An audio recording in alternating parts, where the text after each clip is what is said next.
Good morning to all colleagues and invitees. Welcome to the ASEAN Forum with the title Boosting Constructive Capital Investment in Agriculture, Education, and Digital Economy. Today's event is hosted by the Center for Indonesian Policy Studies. My name is Nadhira. I'm the researcher at CIPS and will be moderating today's discussion. The Center for Indonesian Policy Studies is an independent think tank that advocates policy reformations to create a free and prosperous Indonesia. We have three main policy areas, and education policy is one of them. You can download our paper in the education policy for free on www.chipsindonesia.org. In today's forum, we have invited think tanks, government representatives, civil society, and private sector in the ASEAN region to discuss policies and regional frameworks impacting the ASEAN region in regards to investment openness in the education sector. The forum also invites participants to engage with speakers and share insights based on the session topics and each country's political landscape. Since we are gathering from all around the world today, we would like to ask for today's audience to change your display name into name_your country. Today's session is titled Facilitating Higher Human Capital Development in ASEAN Through Investments in Education. We will highlight how the ASEAN Work Plan on Education 2016 to 2020, specifically on how openness to investments in education and involvement of private sectors can strategically achieve education goals. The plan actually aims to increase both the availability and the quality of human capital through education and to improve the infrastructure needed to promote education. However, investment in the ASEAN region is still considered low.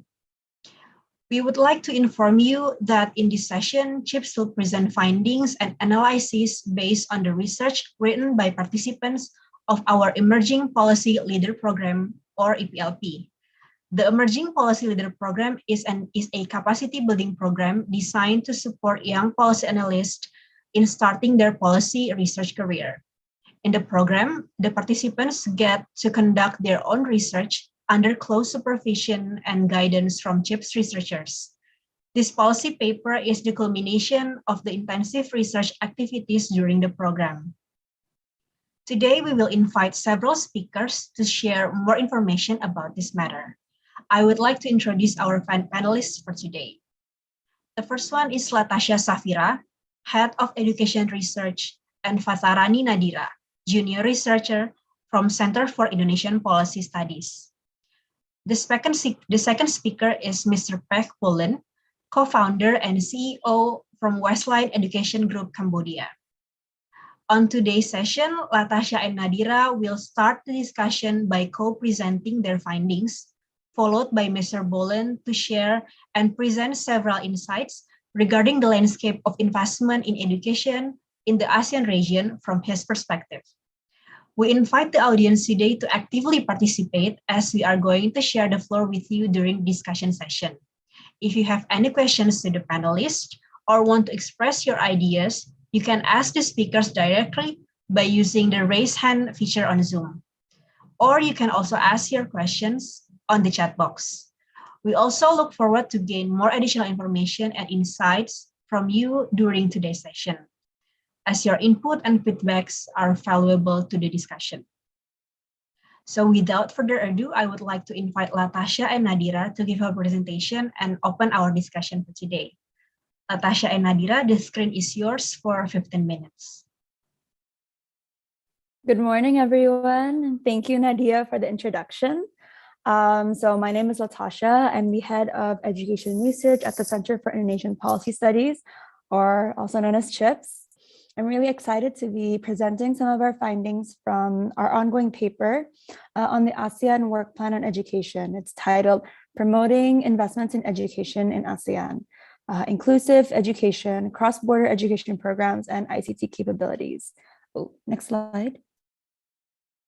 Okay. So we are currently in the process to publish the paper later this month. So please do subscribe to our newsletter to get instant notification on the day of the launch. What we hope for today's discussion is not to only present our analysis, as Nadia has mentioned, but we also want to gather more insights from all the attendees of this forum today. So if you have any comments or questions, again, please don't hesitate to type it out in the chat box or to raise your hands. And we look forward to hearing from you during the Q&A session. So firstly, before going into the material, why is it important to look into investments into education, and particularly in the ASEAN region? So of course, on an individual level, we see education as an investment for our own future, or perhaps to some, our children's future.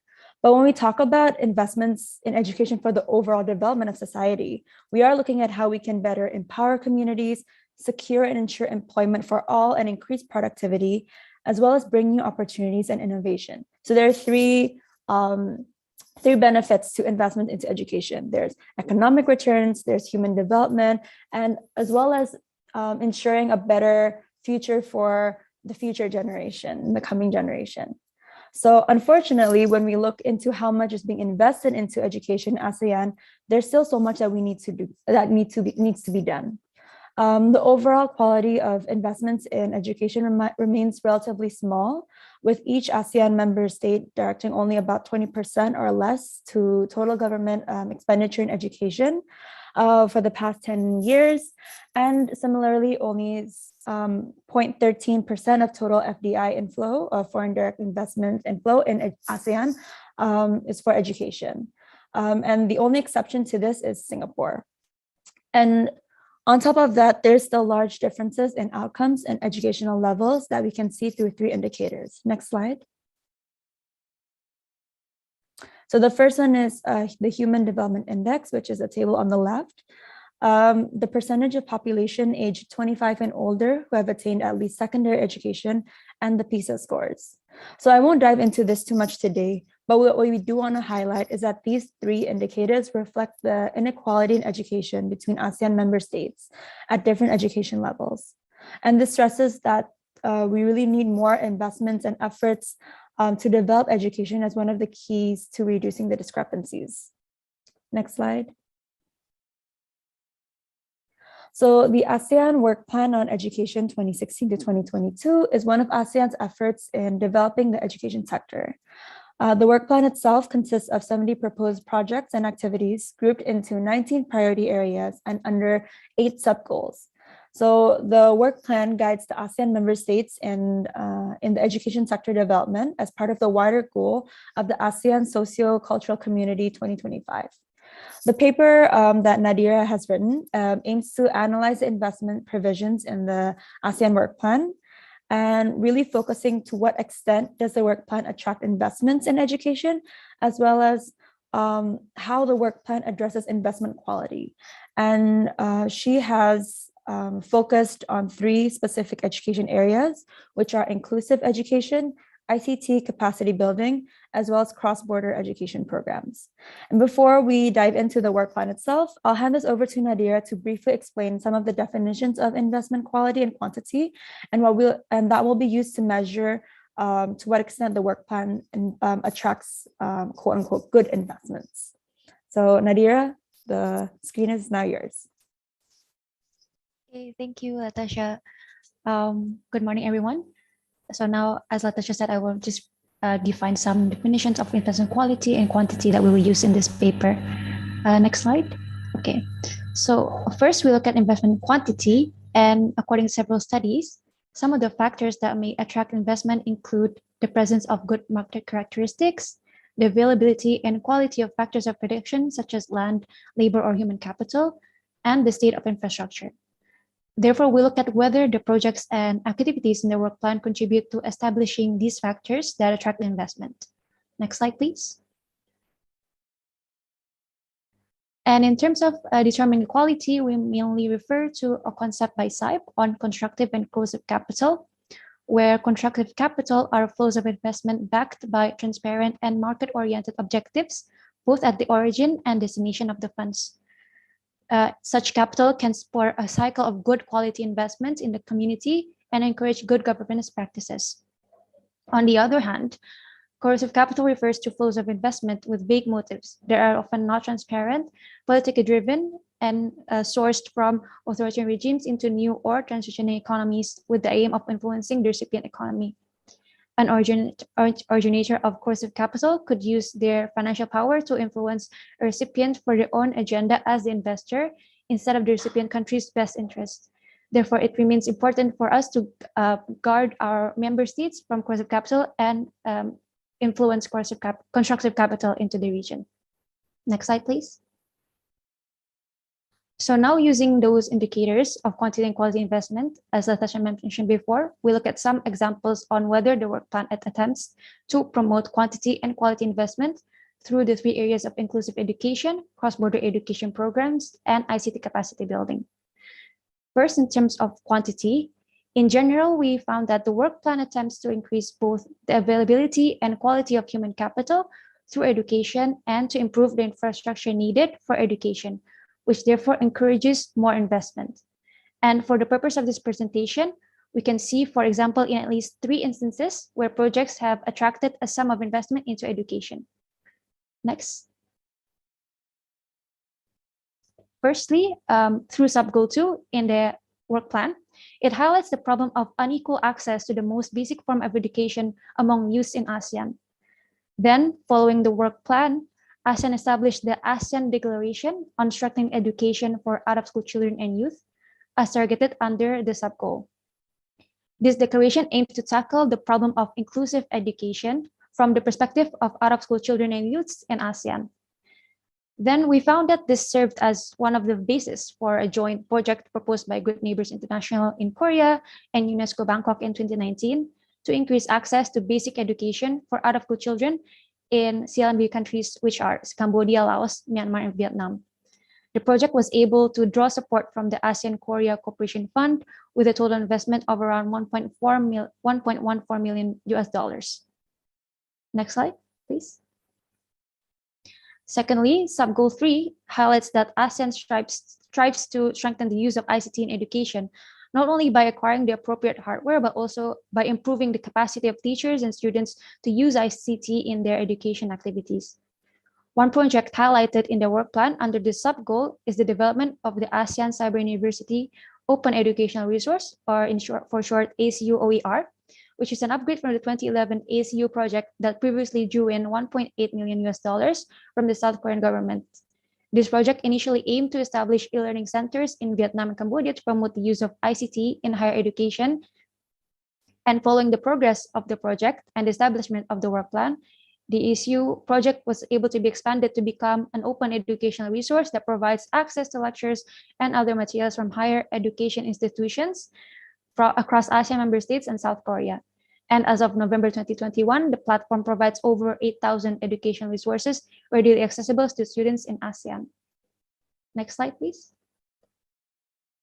Lastly, in terms of quantity investment, the work plan has also encouraged efforts to promote investments in cross-border education programs across the ASEAN member states, especially in higher education. And in general, cross-border education programs is known to generally allow individuals to acquire a diverse range of knowledge and improve their overall learning capacity. One of such projects is addressed under sub-goal 6, which highlights the EU support to higher education in ASEAN region project, or EU Share project for short, which aims to strengthen regional cooperation between higher education systems across the ASEAN member states and to increase the quality and competitiveness of ASEAN higher education institutions and students. In total, ASEAN was able to secure an EU grant contract valued at 20 million euros to support this project, which includes 500 scholarships for students from higher education institutions in the ASEAN region to do a semester exchange, and developed frameworks to improve the quality of research and teaching at higher education institutions in ASEAN. Next, please. Now, in terms of investment quality, though there are not as many identified as quantity, there are a few attempts by the work plan to attract constructive capital or good quality investment into education. For instance, in inclusive education, the work plan advocates for activities around lifelong learning and addresses education for a range of groups, including children, teachers, and marginalized groups through sub-goals 2, 6, and 8. A more educated population not only improves human capital, but it also increases the capacity of people in the society to push for the implementation of better and more transparent investment regulations in the region. and it encourages an environment that attracts more constructive capital into education, as well as other sectors in ASEAN. Then through Sub-Goal 7 in the development of cross-border education programs, the work plan highlights ASEAN's inclination towards partnering with the private sector and organizations in the region, especially in higher education.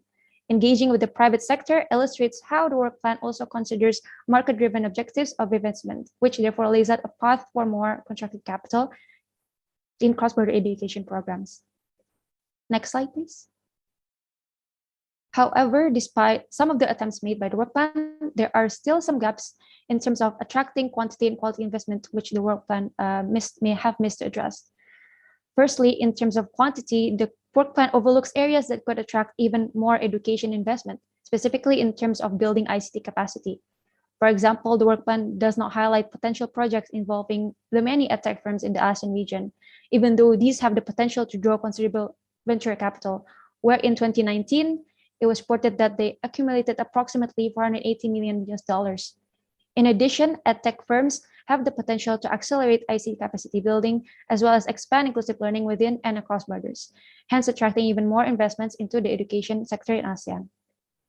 Furthermore, touching on the attempts to address investment quality, there are no provisions detailed in the work plan that governs what happens if investment targets or desired outcomes are not met. The work plan also does not explicitly outline or refer to a regulatory framework for investments in its projects or activities. Therefore, governance gaps and risk of corrosive investments remain a challenge in the region.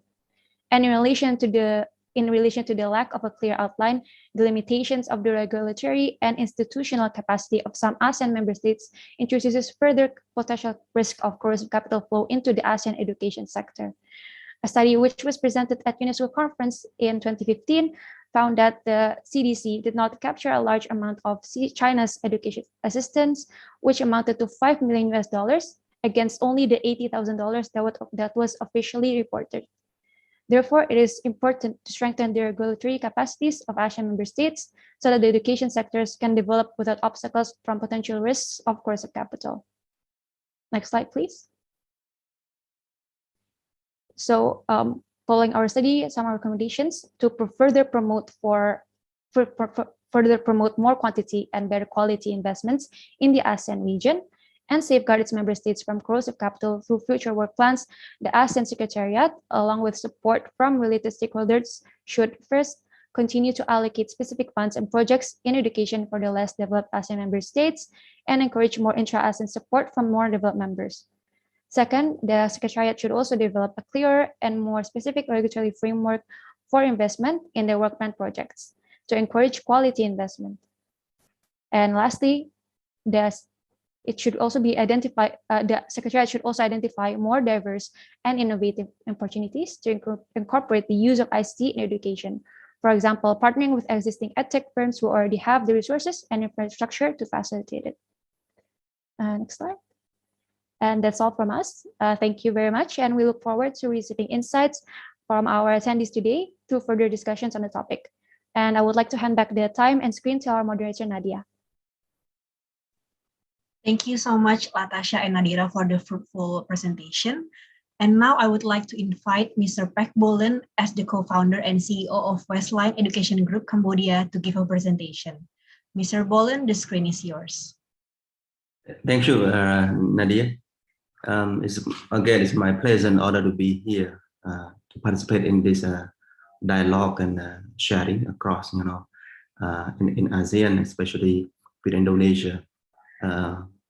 In my capacity in another association, the Young Entrepreneur Association, I've been here working closely also with the ambassador of Indonesia to Cambodia, and I exchange a lot of ideas as well with the Indonesian partners. So today, again, in education, I would like to express some ideas and sharing on how we can facilitate and promote the quality of human capital in ASEAN or in each country. Since I'm also one of the council members of ASEAN Future Workforce Council, may I repeat again, there is such a body called ASEAN Future Workforce Council. And then the members are from 10 ASEAN member states, including Indonesia, Cambodia, and also we have 3 representatives from each ASEAN member states.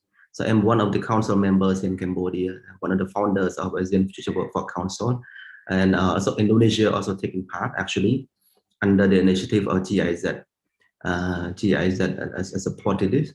So in order to promote the education quality, not only in higher education, I would say in other levels of education as well, I would mention 5 areas that we need to look at. First one is the quality of the lecturer, quality of instructors, quality of the faculty members. That is very important.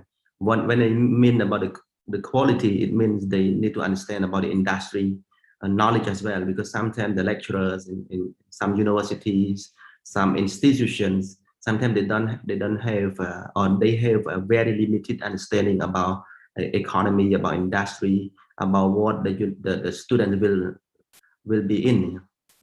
So when they come to teaching university, they need to understand the practical knowledge in industry.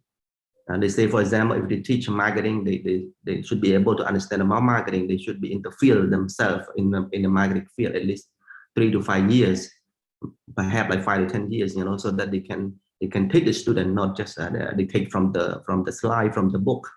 So quality of university faculty members, lecturers, important. That's number one. And number two is the quality professional institutional management and development. Institutional management and development, governance, good governance of the university or of the education institution itself. That is very important. Sustainable development of the institution. So then in all institutions in ASEAN member states, they need to work together to learn from one another in order to upgrade, to professionalize their management and development. And in order to grow, I also concur with Nadhira, about the support from the government, the support from the donors, the support from the development partners in terms of fund, in terms of, like funding, grant perhaps, or maybe low interest loan, from development partners or from the World Bank, ADB, or any other, regional or global banks, if they can, allocate some funds with low interest, I would say, social fund, social loan, to develop the education institutions. And also, of course, the exchange of experience between management of one institution to another institution. That is also important in terms of like sharing, in terms of like exchange program, or visit, one another. So that's the second area, the development, proper management development of the institution. The third one is the supportive infrastructure and equipment materials, to students. Because sometimes you have a good lecturer, you have good faculty members, but you don't have supportive, good equipment material infrastructure for the students to learn. You don't have good laboratory, you don't have good library. So sometimes in ASEAN member states, some countries are more developed than other countries. So what we can do together is, let's say, for example, Cambodia, I don't know whether the same in Indonesia, we may need a lot of resource sharing from other countries, perhaps like Singapore, usually the most developed, I would say, among ASEAN member states, but also you have a good university in Malaysia, in Indonesia. Cambodia now also have quite good regional universities here. So what we can do is sharing resources. And now the easier way is the e-library, for example. I believe that all universities you have e-library. Why don't we share one another so that students can get access to those resources? And also it's good like such an online seminar like this, So across country, we can do maybe one good professor from Indonesia can also share good topics and knowledge to students in Cambodia, for example, and also we can do the same. So that kind of support to the students. And also now ASEAN is one community. So that when we share one another, with all different topics, our ASEAN students can also get to know the culture, the knowledge, can also make friends, build friends friendship across ASEAN as well, and they can also understand, be familiar with the opportunity in ASEAN as a whole, so that they can work in Cambodia, or perhaps they can partners, they can work across in ASEAN. So it's good, the supportive platform for students. That number 3. And number 4 is the quality of the curriculum. The quality of the curriculum, very important. But in order to have a good curriculum, that is one thing that I've been, in ASEAN, we call ASEAN Future Workforce Council, been working with, is we try to see what are the future skills needed for the workforce. So what are the skills, the knowledge, the skills, the competency needed for the future in the next 5 years, 10 years, for example. So in order to have a good curriculum, the universities, the schools, or in general, the education institutions, they need to have this data. They have to have this information in order to prepare a good curriculum. What we future workforce, competency, skill. So even now, if I ask this question in the next 10 years or in the next 5 years, what are the skills needed? What are the knowledge needed in each country or in ASEAN as a whole? So if the universities or education institutions, they do not have such information, they cannot prepare a good curriculum. And that's why industry and education relationship is very important. In some universities, I would say they have the office of a relationship between the education and industry. They work closely with industry, because the student, when they graduate, they go and work with industry, private sector, or the government. So we have to have voice from the private sector and the government, what kind of employees they need, what kind of employees with the skill or competencies they need. Okay. And the phase 1 is the student service. So student service is very important, and I would like to raise this up. I don't know whether in other country, but when we study together in ASEAN, 10 ASEAN member states, we see the one loophole, I would say, internship. So internship, it seems like in most universities in ASEAN, they still have only 3 months or 6 months internship at the end of the 4th year. Which we have found it is not very useful, it's not very impactful. So instead of have internship just only 3 months or 6 months as a part of graduation, we would suggest in the finding of our team, we would suggest a dual internship, a dual apprenticeship. I mean, like, for example, that's what most European education systems, they work that way. They call dual program, or no, dual in apprenticeship.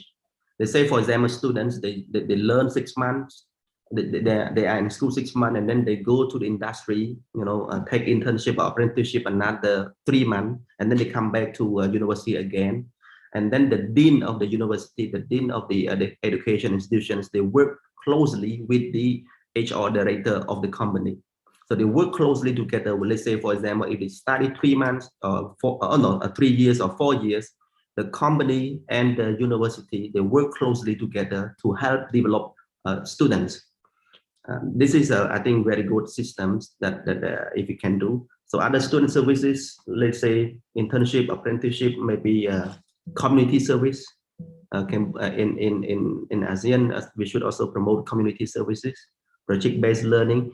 As a whole, I can see our ASEAN SEC also try to promote this, and also there are many initiatives under ASEAN Secretariat and that to promote education. But I think implementation from country to another country still vary.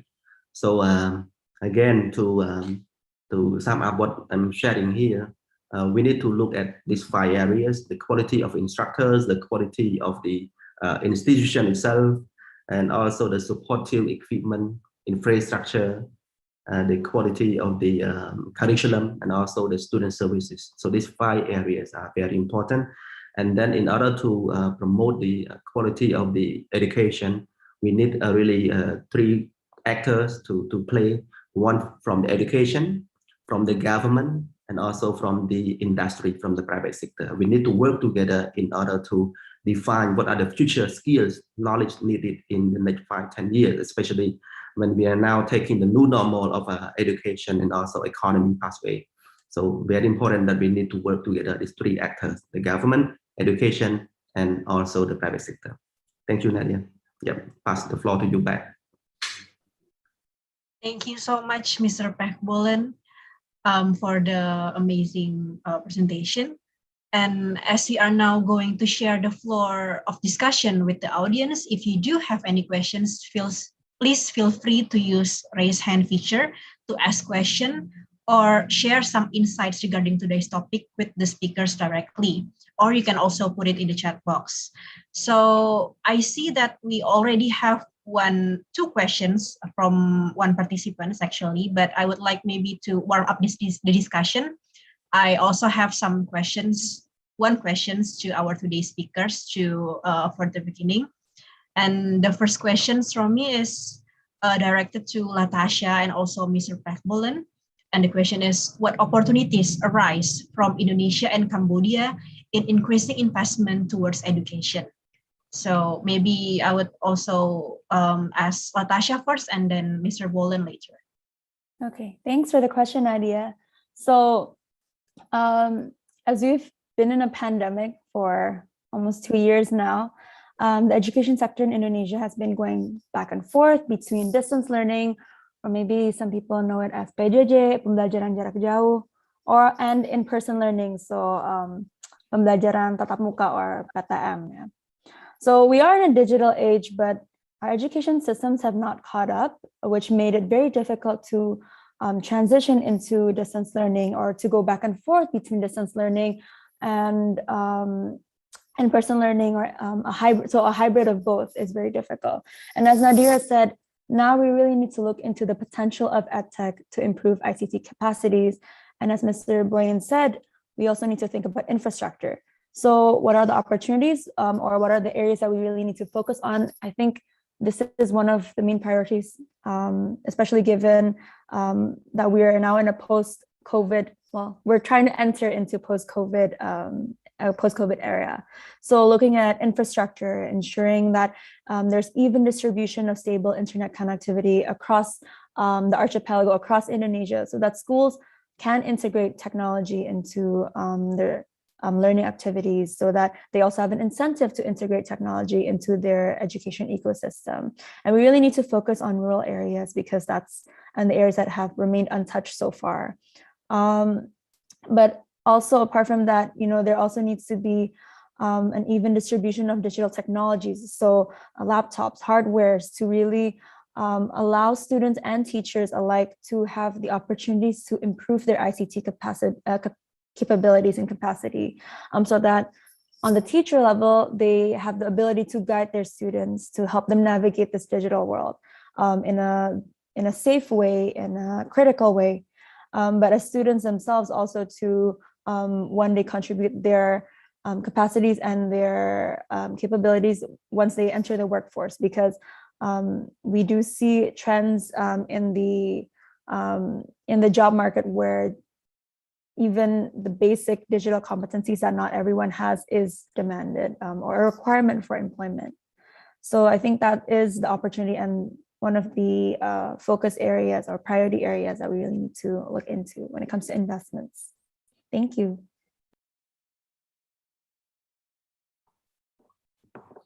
Okay, thank you, Nadia. Thank you, Latasha. For the opportunity in education investment, I would add on what Latasha just mentioned, because now technology is very important, and the pandemic, of course, I would say it's been not good for all of us, but also it presented also quite a lot of new opportunities, for not only in education but also in other sectors. Like taking, for example, my company, before we plan to have many physical buildings locations across Cambodia. Also, we explore opportunity in Myanmar, Laos, and also in Indonesia that we want to go to. Even now, it's still in our pilot project plan.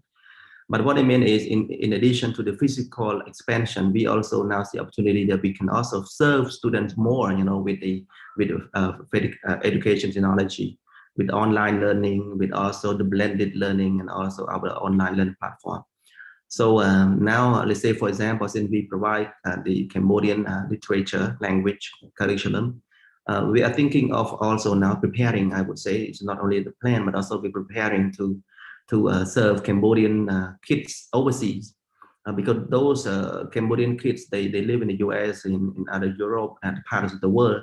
They speak the languages, but also they want to learn the Khmer language, for example, and also the Khmer culture, history, geography.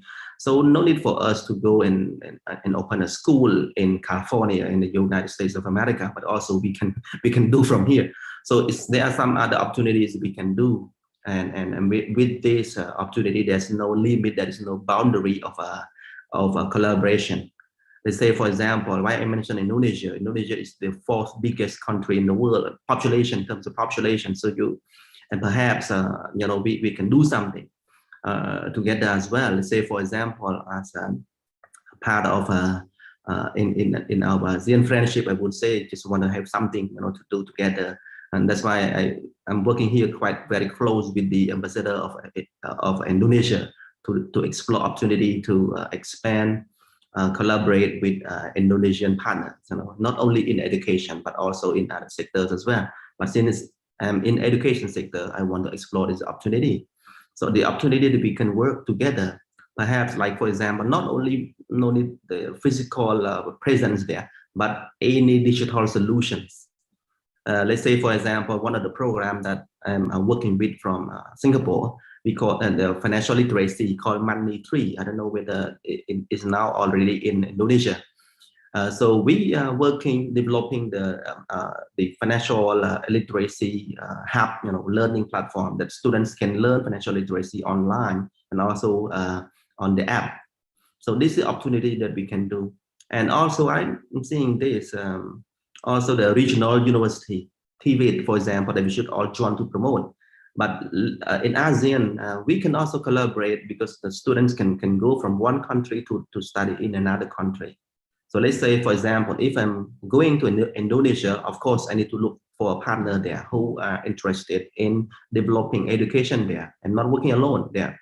And also the same, let's say, for example, if you want any education investors in Indonesia want also to expand the investment in other ASEAN member states, why not checking one another in over 10 countries first, because then we can have a good regional university, a good regional business school, for example, that we can join together. Also in training, because under my Westline education group, under WEG, we also have professional development company. And now we have trainers from Malaysia, we have trainers from Singapore, and also we are working with Thailand, for example. And today we are talking with Indonesia. So there's something that we can develop, share the knowledge, build capacity of our ASEAN youth, I would say. So that's a lot of opportunity that we can do together. Okay. So again, in terms of institutional partnership or investment, joint venture, setting up school, university, or expanding investment in education, a lot more opportunity that we can do. Even though a pandemic, we cannot conclude yet now, we stay alert and be careful, but a lot of opportunity has presented now that we can do together. Okay, thank you, Nadia. That's what I want to share now. Thank you so much, Latasha and Mr. Bolen. So from the conversation earlier, I see that education technology, the pandemic actually presents more opportunities actually for investment in education, right? From Latasha mentioned that we can, the education technology is something that is really promising, that can attract investment in ASEAN. And Mr. Bolen also mentioned there are numerous ways for cooperations between ASEAN countries to really develop their education sector together. You also mentioned that regional campuses, trainings, and joint venture and other things. So it's really, really interesting. So thank you so much for the first question. So I would also like to address one question from our participants from Satrio Santoso, an alumnus of Ateneo de Davao, Philippines. So his questions is for all the panelists, but maybe I would also like to ask Mr. Bolen first. So with the ongoing digitalization and globalization 4.0, what can ASEAN countries do to lessen the disparity gap between quality education between urban and rural areas? So maybe Mr. Bolen can also address like the differentiation between urban and rural areas in Cambodia, for example, and I can also ask Latasha and Nadhira later on. Thank Thank you, you. Natty. Yeah, I think that's what this is the right question. What I mean is we are working on this. Our schools, we have only the presence in the cities, in the big cities. But now my company is establishing another chain of schools we call community schools. So the community school, you know what, I think I would suggest we can do the same in other countries. So usually we have good school, big school, but of course the tuition fee also quite high for the middle and high class, high economic level of people. But then we can learn from our big schools, high tuition fee school, I would say. And then we can also benchmark and develop community school. That's what I'm doing. Now from next year, from this year, we are doing the research, feasibility study, and we run as a franchise, as a partnership. And within 5 years, we want to have 100 schools, what we call one district, one school mission. We call district, like we have city and then one city, you would say, called district here, one city, one school. And then we want to have 100 schools, but then we learn from our big school in the cities. And then let's say, for example, we try to design how a very affordable school, like I came across a Pearson Learning Development Fund a few years ago. They have a they have affordable education fund, for example. That's what we do. We can do this. Big school, they can also have inclusive education business, I would say, and then say CSR, CSR may not work well, sustainable, but we have inclusive now. That even in the community, rural areas, they can also benefit from the quality of education in the cities, so that we can extend the investment, outreach to the rural areas. This is the investment, I would say, the best investment that the big schools or the more established school they can do to help the country. Instead of running very high tuition fee, why not to set aside some fund and work with some partners in the rural areas as a franchise, as a in any form of partnership, and then to benchmark your curriculum, your know-how to develop more affordable school in the rural area. And that's what I would suggest. And also with technology, it helps a lot, right? With technology, it helps a lot. Even though you have one faculty, one lecturer, professor talking in one good school in the city, and also at the same time, those in the rural area, they can also listen and answer, and question and answer, and learn from that professor. So with technology, you can create a learning platform. That's what I'm doing. We call learning management system, so that all school they can connect to, they can also share and learn together. So with technology, you can do a lot, and also with more than that is with the heart and in good intention to help our country. I think that can do. Okay. Thank you. Thank you so much, Mr. Bolen. So the next question from the same participants is, I think it would be interesting to ask Nadhira's point of view. So the question is, what's your take? What are the factors that hinder the growth of quality education, especially in Indonesia? Thank you. Okay, thank you, Nadia, for the question. There are probably, within my capacity, maybe there are a lot of other factors that affect this quality of education.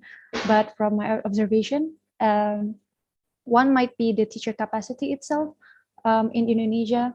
For example, to teach, especially maybe in the rural areas where they don't have a lot of access to good resources as compared to the cities.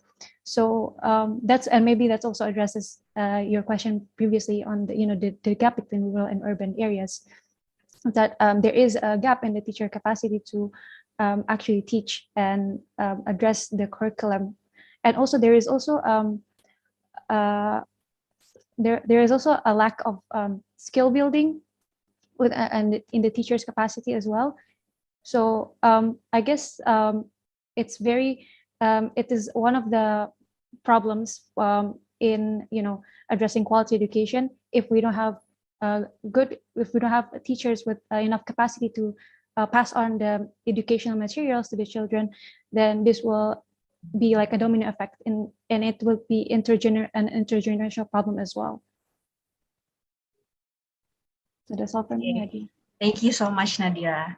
And I also would like to ask the question to Latasha, actually. So what's your take on the effect of the pandemic towards the growth of quality of education? Do you think studying from home is the future of education? Okay, thank you, Nadia, and thank you, Safira, for the question.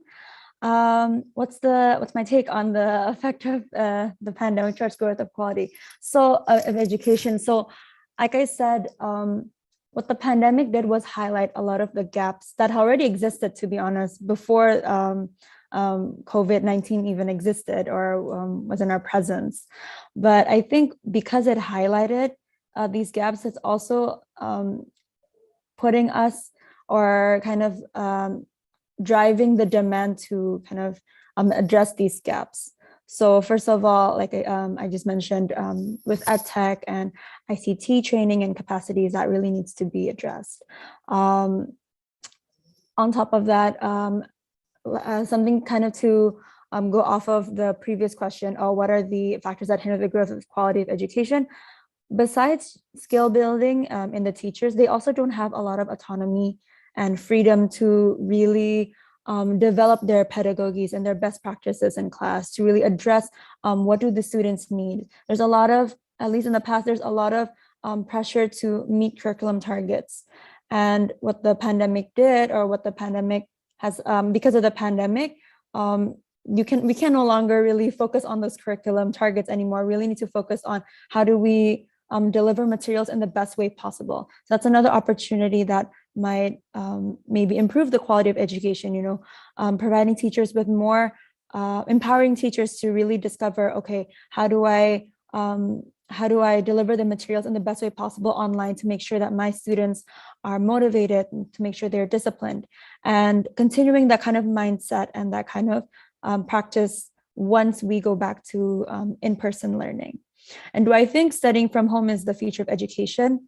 I think it opens up the conversation as an option. I think hybrid learning is not in the realm of impossibilities. I think it might be favorable to some. It might be more practical for people, so they don't have to go especially, for example, I guess in Cambodia, as Mr. Bolen said, a lot of the schools are in the big cities. So for students who might not be able to go out of their way or may not have easy access to the physical schools, they can attend at home. But we do have to think about the limitations of Edtech.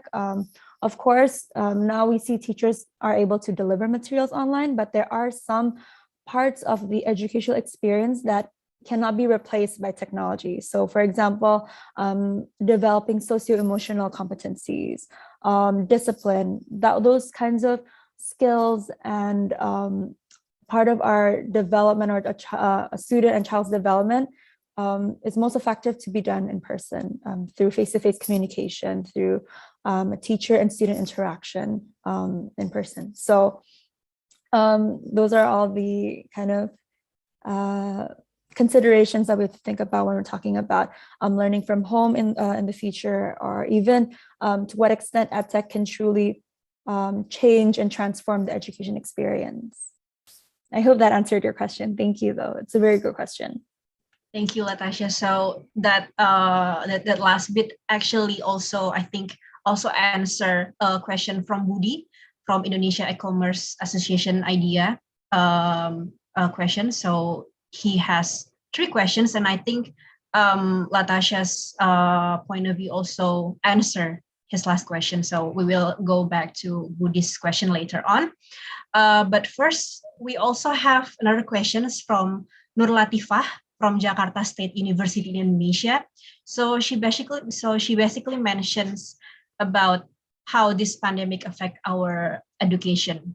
So he also mentioned that there are some reports that mention that, for example, in her questions, that Indonesia is in fact in the 69 positions out of 127 countries of the world in terms of education development index. So how can ASEAN countries catch up with the rankings related to education in the time of pandemics?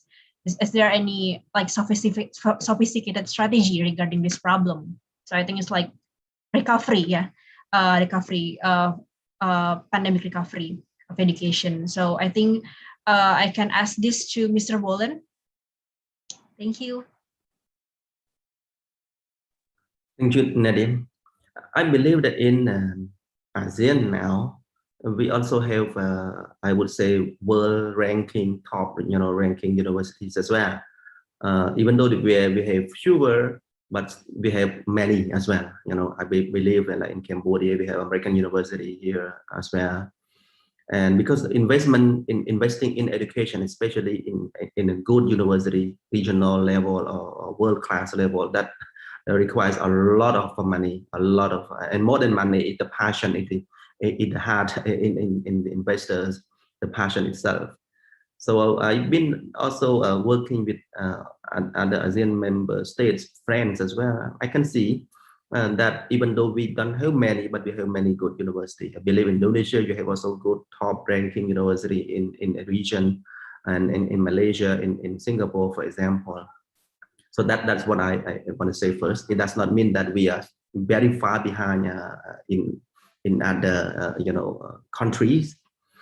And if already here, that's one area. I may not answer, fully answer the question, but what I can see from the perspective of an investor and entrepreneur, I would say entrepreneur investors in ASEAN should also allocate their fund on education, because mostly they don't invest yet in education. They don't prioritize on the education investment.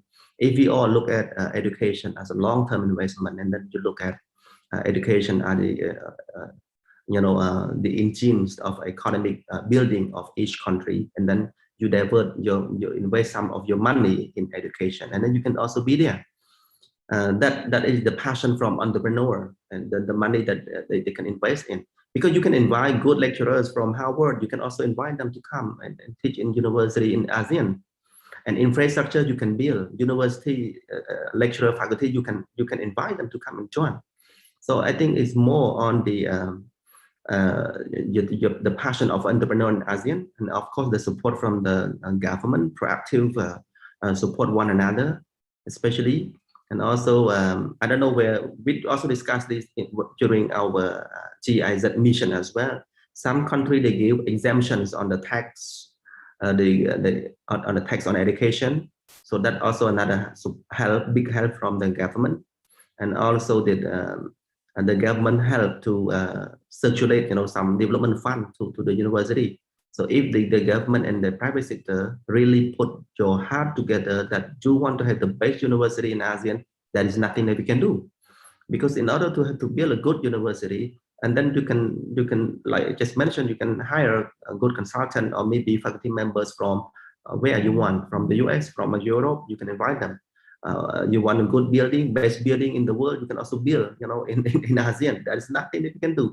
But one, you need to invest first. Before the money is your heart, your passion. Maybe now you are investing in bank, in finance, in agriculture, in tourism, but not education, not education. So I think this is something that we can do. That is how we're answering to the question how we can catch up with the ranking. If you can put the passion there, you invest the money in, you recruit a good faculty member from other, US or Europe that you may name, and then I think we can do. Okay. I may not fully answer the question, but I can see that this one important angle of filling the gap, catch up with the rankings. Yep. Okay, thank you so much, Mr. Bolen. So I think we can go to questions from Budi from Indonesia E-commerce Associations, or IDEA. So the first question, I think it could be answered by Latasha. The question is, are there any studies showing how big or small the gap between the education system with the requirement of the industry, especially the digital economy industry? Thank you, Budi, for the question. Specific studies don't really come on top of mind, but there are a lot of anecdotal data and we've actually done at CIPS, we've done the research ourselves through interviews with employers about what, not necessarily how big or small the gap is, but is there a gap and what's going on. So there is, in fact, I think Mr. Bolen has already mentioned that there is quite a gap between the requirements of the industry and what is being taught in schools. And I think one example I can give you is as simple as even like English competencies. So different industries do require different levels of English competencies, but what's being taught, especially at the level of vocational schools, for example, is actually not matching what is being needed in the industry. So a lot of graduates of these vocational schools or SMKs graduate and struggle to find a job because they don't actually have the skills that are required. So for example, if we're talking about, again, going back to the example of English competencies, some students in automotive engineering did not have the proficiency to even read the manual to use the equipment required in their jobs. And that really makes it very difficult for employers to consider them or to hire them or to even train them, because there's already an expectation that they come in to the job with a specific or with the matched level of English proficiency. So that's kind of where we're at right now. And that's we're like looking into vocational studies. We really need to think about, as Mr. Bolen said, to what extent first the curriculum does actually match the industry, but also to what extent the teachers have the knowledge about the industry to really prepare their students in a meaningful way, so that they're required to secure employment once they graduate. Okay, thank you so much, Latasha. So I think Budi also has another question. I would like maybe Nadhira can also answer this question. So the question is, what the government and education system needs to do to help closing the gap so that all ASEAN countries can reach its digital economy potential and ensure more inclusivity in the digital economy, but maybe also in the education sector, as you have also the research. So kindly answer that question. Thank you, Nadhira. Thank you, Nadia, for the question, and thank you, Pak Budi, for the question as well. So, in terms of what the government can do, what the government and education system needs to do to close that gap, it is a bit tricky because there are a lot of attempts that we can do. But I guess what we highlighted in the research is to form partnerships, especially involving the Edtech firms, if you want to relate it to the digital economy as well. Because Edtech firms, they have the capacity to disseminate educational materials to a wider audience, and not just in one region, but they have the capacity and infrastructure and the resources to actually make education equally accessible to people around the region, and not just within borders, but also across borders, as Mr. Bolen also mentioned previously, with the e-library and how ASEAN countries can share that e-library and share resources. So I guess that's what the government needs to support the education system with. But of course, maybe in my capacity right now and the capacity of the research, we might not be able to answer that question fully, but it is a very good question to ask, and it's very good for further research on our part. So thank you so much, Mr. Budi.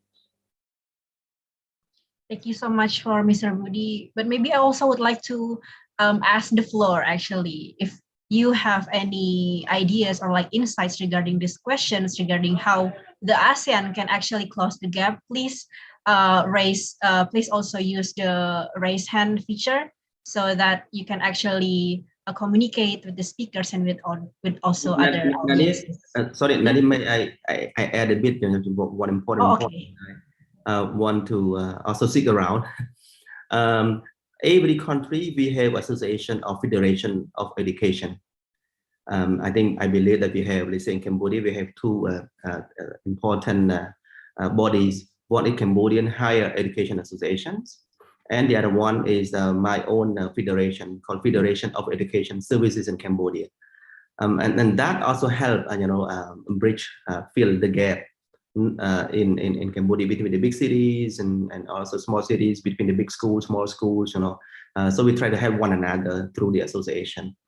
So this is what we are doing, and what I'm proposing here and checking around, if in Indonesia you have such association, education federation or education associations that you may connect us, and then then we can form maybe as far as now I have not heard yet, or maybe I missed this part, that we have like ASEAN Federation of Education, for example, and then we should form this, we should have this, or maybe if you know or happen to know, maybe you can connect me to some kind of that. But first of all, maybe we can connect between Cambodia.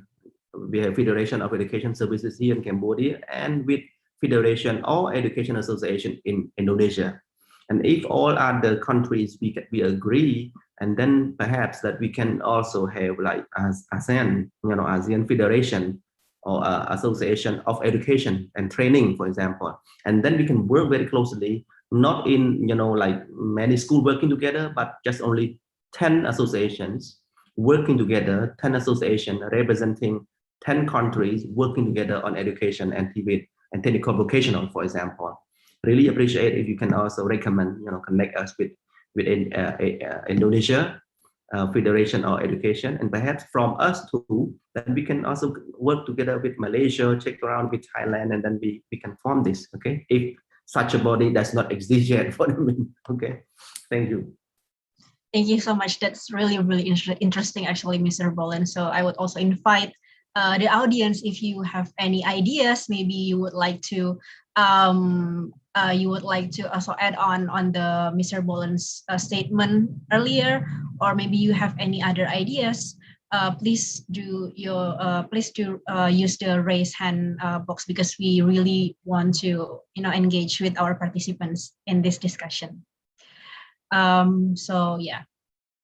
If there are no insights or like ideas, or if you don't have any statement right now, feel free to use the raise hand feature, as mentioned in the chat box. So, but if you don't have any right now, I think we can also move on to other questions. So this one I think could be answered by Nadhira. So I have a questions. So the question is, how should the ASEAN Secretariat motivate the member state to increase openness of investment in the education sector? So I think this could be answered by both Nadhira and Mr. Bolen. I think that would be interesting. But first, I think the floor would be to Nadhira. Okay, thank you very much, Nadia, for the question. And based on our research, the issue may not be ASEAN's openness to investment per se, but rather maybe its attractiveness in drawing investment in the education sector. We can see that ASEAN has been relatively open in the education sector through its partnerships in education with other countries, such as I mentioned in the research, like to South Korea, Japan, and China, and also the EU. However, at the national level, it does remain an obstacle for the ASEAN Secretariat to increase this attractiveness to invest in the education sector, since the Secretariat does not have the jurisdiction or the power to actually push national governments of the member states to implement certain policies. Nonetheless, the Secretariat can still somewhat influence the respective policymakers in each member states if they have a firm implementation of projects at the ASEAN regional level. So for example, speaking in the context of the work plan on education, as I mentioned previously, the ASEAN Secretariat should develop a clearer framework for investment in its education projects, so that member states can clearly be clear about what kind of investments and what kind of returns that they can get from these projects. And with this investment framework, the Secretariat should also include specific projected amounts of funding needed for each project, and as well as a more quantifiable outcome for each project to improve the transparency and the quality of the investment as well. And establishing a clear gate like this would attract more investments and also reduce the gap of poor quality investments, which could push member states to be more attractive or more open to investments in education. And that's all from me. And I would also like to hear from Mr. Bolen's perspective. Thank you, Nadhira. So the question is, how can ASEAN SEC can help, right, with education? Can you repeat the question again, Nadhira? So my question is, how should the ASEAN Secretariat motivate the member states to increase openness of investment in the education sector? Yep. I think in terms of investment, I think Nadhira also maybe mentioned that they more on we're working on the policy. So in terms of investment, it's more like facilitating role. I would say if ASEAN SEC they can play the facilitating role.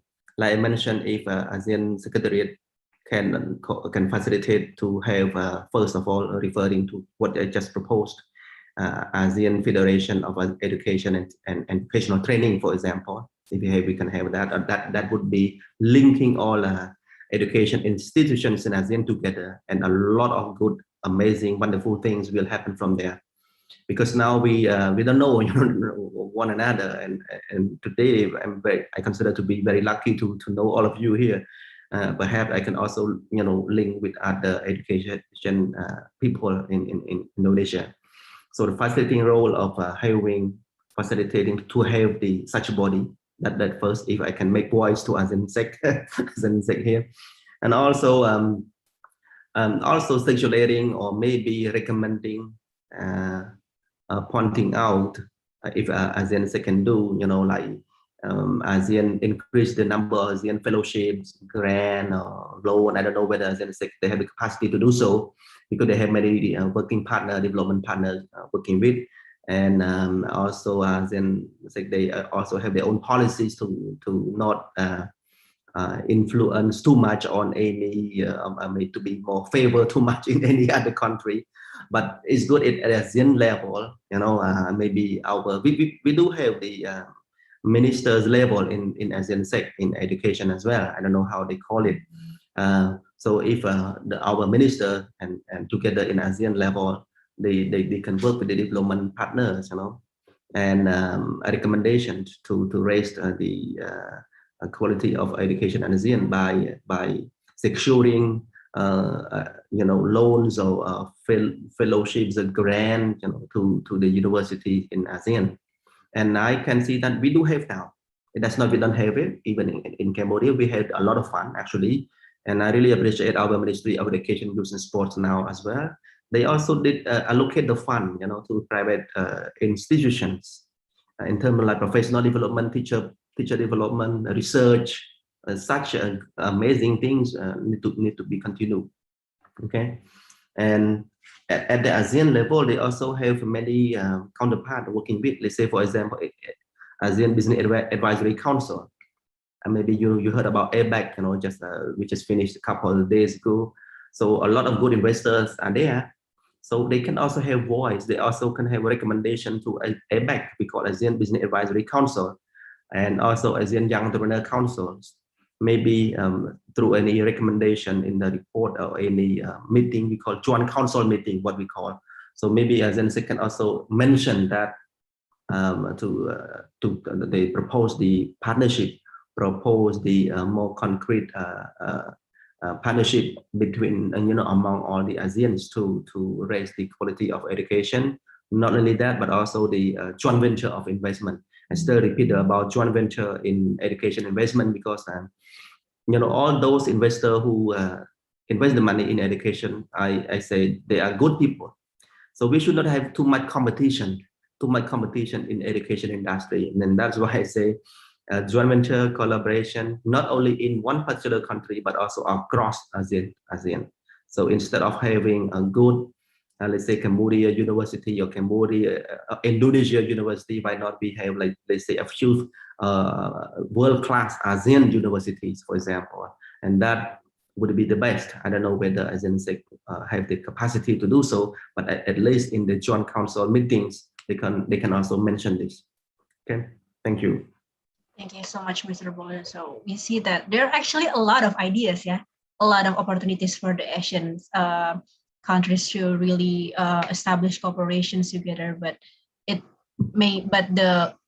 still the investment in education is still low. So I think that this discussion maybe can also spark some ideas, spark some cooperations from the participants from all over the member states. So next question I have for Nadhira. So the question is, what are the roadblocks of investment to Indonesia education? Okay, thank you, Nadia, for the question.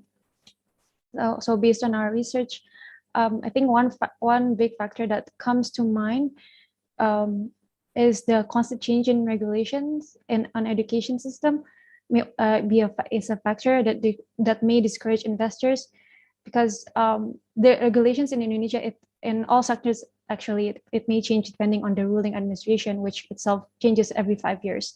And this may be a contributing factor that reduces investor confidence in Indonesia.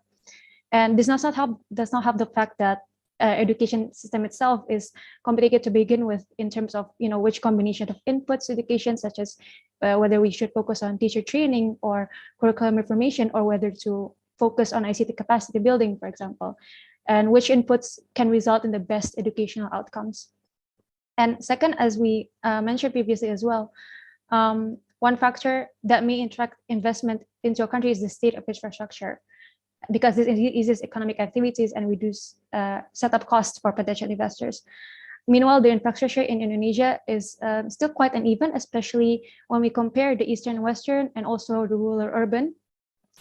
And if I'm not mistaken, in 2019, there is still around 40% of the population in rural areas, which means that there is still a large portion of the human capital living in these areas. And so that's two factors that come to mind when I think about the roadblocks of investment in Indonesia. But these are just some findings based on our research, and we do hope to get, if anybody if the attendees have more insights on this, we'll be able to share some of this as well. Okay, thank you so much, Nadhira. So I think the last question, I think I would like to ask Mr. Bolen. So there's still a questions on Cambodia, apparently, from Satrio. So the question is, Cambodia will be the next chair of ASEAN next year. Is there a program or plan by the Cambodian government to foster cooperation in education between ASEAN states? So far, I have not received this information yet, and I will meet with the representative from the Ministry of Foreign Affairs this week, actually.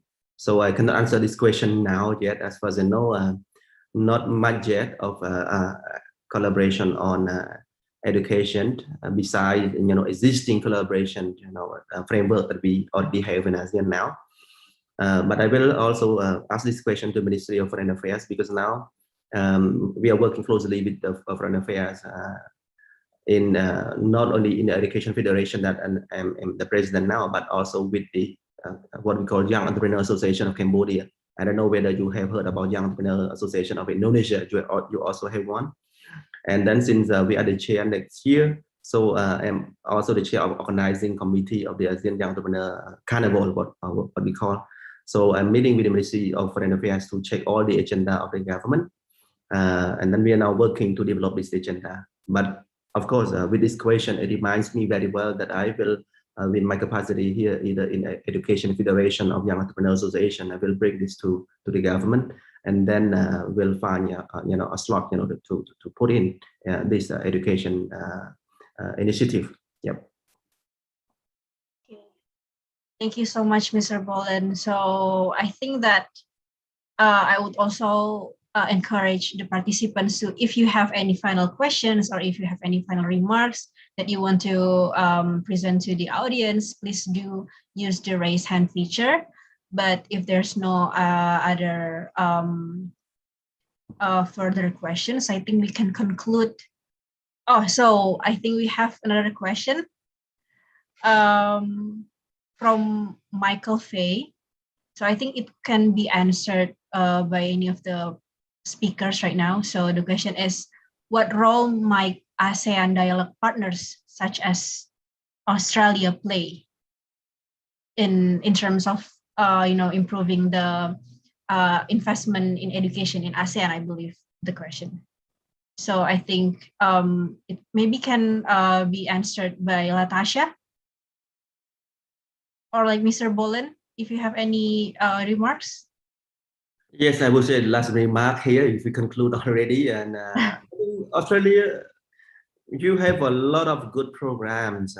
I would say, especially the technical vocational training. You are very strong in that. And I can say, I don't know, from Cambodia, Australia is the first choice of overseas education, for Cambodian students. And perhaps also for other ASEAN countries. You have a lot of investment, how you say, a lot of quite good attraction to ASEAN students.